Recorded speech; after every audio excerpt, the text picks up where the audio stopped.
hypnotherapy and depossession at workshops, seminars, and conferences.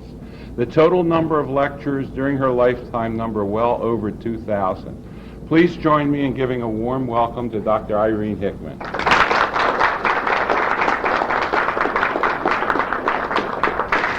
Thank you very much. I would like to ask how many of you heard me at 9 o'clock this morning? Oh, so I don't have to repeat all of that stuff.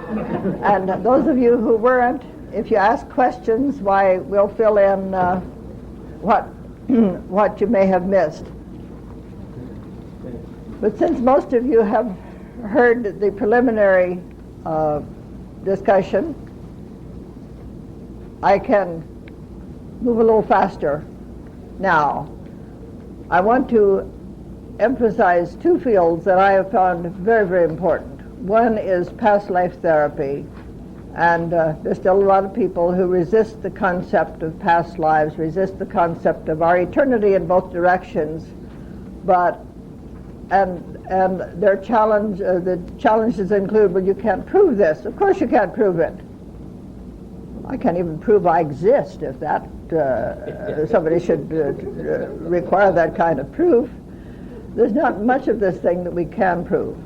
But the question remains, what is my requirement of proof, and have I met it? Well, I have met my requirement of proof. So people ask me if I believe in reincarnation or past lives. I said, no, I don't believe, I know. Belief is subject to change. Knowing is not. And how many of you have read my book, by the way?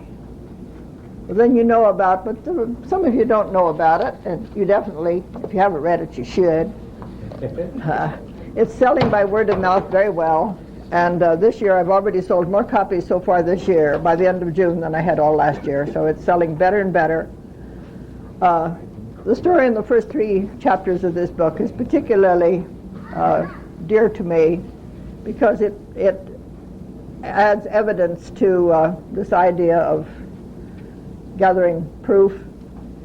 A young woman who had been trained by Charlie Cook, who was the author of Hypnotism Handbook, Cook and Van Vogt's handbook that I think is the best beginner's book I know about, she came to me and wanted to work under my auspices in my office.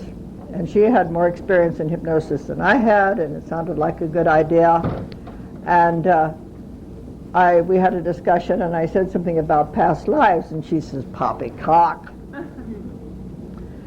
And I said, well, whether you believe it or not, are you willing to take the investigative approach and ask questions rather than just give suggestions? Oh, that's okay. If they want to talk about fantasy stuff, that's okay.